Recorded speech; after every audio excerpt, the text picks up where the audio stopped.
This is the Los Angeles podcast of Anaheim, a semi-daily audio blog for all things Angels baseball. This is the Monday Travel Day edition, April 10th, 2017, and it's also the weekend wrap-up. Since I couldn't talk over the weekend, my voice was shot, which was kind of too bad since it was an epic weekend for the Angels. They wrapped up a home sweep of the Mariners. The last game in truly historic fashion, 7 runs in the bottom of the ninth. Cliff Pennington with an RBI single to win it, driving in Mike Trout. 7 runs in the bottom of the ninth against the Mariners closer, and it was totally unexpected. Albert Pujols led off the ninth with his first homer of the year. And this was one of the best things about yesterday afternoon, is that Pujols is suddenly hitting. He's suddenly on fire. He had his first homer in the ninth. He almost had another home run earlier in the game that put Martin all the way to the wall in center field. And he had the game-tying 2-run single on a sharp grounder to the right side. When Pujols is going well, he uses the whole field. Good hitters do that, right? And he's a great hitter. He uses the whole field. He gets a lot of power up the middle, like with his long fly ball and with his home run. And he hits line drives to the right side. Yesterday's ground ball was a shot past the first baseman. When he's going bad, it's all ground balls to second and third. He just rolls them over, and it's a double play ball. Right now, Phat Albert's going really well. He's seeing the ball really well. You can tell that he thought the ball early in the game was going to go out just from the way he hit it. And if he's going well, then, with Mike Trout batting in front of him, all of a sudden, the Angels are really potent. Escobar got a couple of hits. Cole Calhoun had 2 more walks to go with another hit. Calhoun is on pace to get over 90 walks this season. He's never walked more than 67 times, so that's a great sign to have him be so patient batting in front of Mike Trout. Trout, of course, had another hit, scored the winning run. C.J. Cron had a couple of hits, and Jeffrey Marte, who had a big weekend, also had what at the time seemed a very academic 2-run pinch hit single. That had made the score 9-3, and everyone thought, who cares? It's a nice moment for Marte.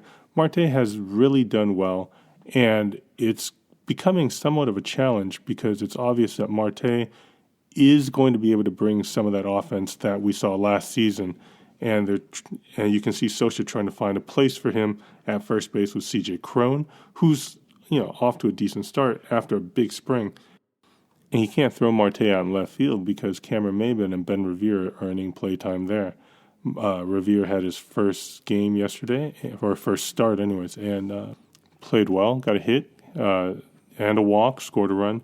So right now the Angels are really running on all cylinders offensively. The problem is actually because of the big win, it obscures some of the problems that we saw earlier in the game. Matt Shoemaker did not do well, obviously. Angel fans will remember Jared Washburn, and that's the guy that Shoemaker reminds me of. And they don't look anything alike. One throws lefty, Shoemaker throws righty, but they both are hyper-dependent on their fastball. When Shoemaker isn't dotting his fastball, he can get into real trouble. Just like with Washburn, if his fastball is up in the zone, he can get really hurt. It doesn't set up any of his other pitches. Most major league pitchers, at least middle of the rotation pitchers, they have more than one pitch they can go to if their fastball isn't getting over. Shoemaker doesn't. Everything rests on how well his fastball goes. And if he can keep the ball down, if he's dotting it for strikes, that's one thing. If he's not, then nothing's working, and nothing worked yesterday. The bullpen came in, gave up another couple runs, and that's been a pattern, and we'll talk about that in a moment. Still in all, it was a great way to finish their first home series, and they will go into this day off with a nice win under the belt to savor. The comeback obscures a really important development in the game before, and I want to say I had this one. It was Felix Hernandez against Ricky Nolasco. Nolasco pitched well. He gave up base runner and then a 2-run home run to the first 2 guys. After that, 6-0, 6 innings of nothing. And that was great to see. Nolasco has been solid, and I'm hoping that we see more games like this from him coming on. But what I really had was Felix Hernandez, who's not throwing the way he was, and he got hit pretty hard. 6 innings, 10 hits. He got his strikeouts, but 10 hits, 3 runs, and it should have been a lot more. The Angels really let him off the hook. The important thing to get out of this game was that Mike Scioscia brought Cam Bedrosian in with 1 out in the 8th inning after, of course, the bullpen, this time in the form of J.C. Romero, came in, allowed a leadoff single to Gene Segura. Cam Maben was brought in, and Maben did allow a single and a sac fly that allowed Segura to score to make the score 5-4. But then he got the last out in the 8th, and then 1-2-3 struck out the side in the 9th, made it look really easy. Scioscia's never done this. He's never been willing to go to his closers in the past earlier than the 8th inning. It used to be that when the Angels were going good in sort of that golden age in the middle of the aughts, it was always Troy Percival or Frankie Rodriguez that would come in the 9th and no earlier. To go to Cam Bedrosian in the 8th inning is both an acknowledgement of his confidence in Bedrosian and of his lack of confidence in the rest of the bullpen. Ramirez didn't do a particularly good job. Parker's been hittable. Everybody's been hit. Norris has been hittable. Everybody he's brought in has been a question mark except for Cam Bedrosian.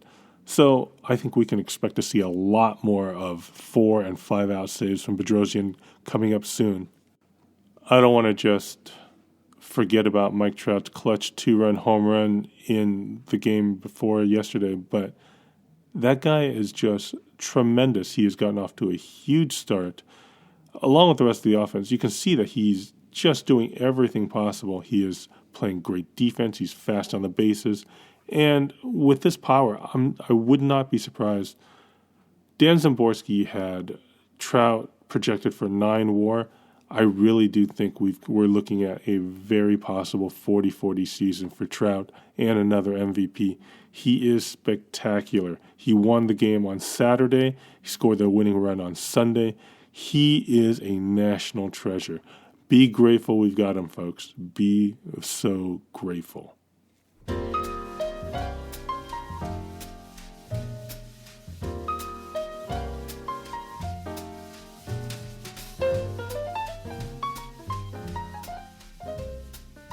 The Angels get a day off today, and then they welcome in the Texas Rangers for 3 games before heading out to Kansas City.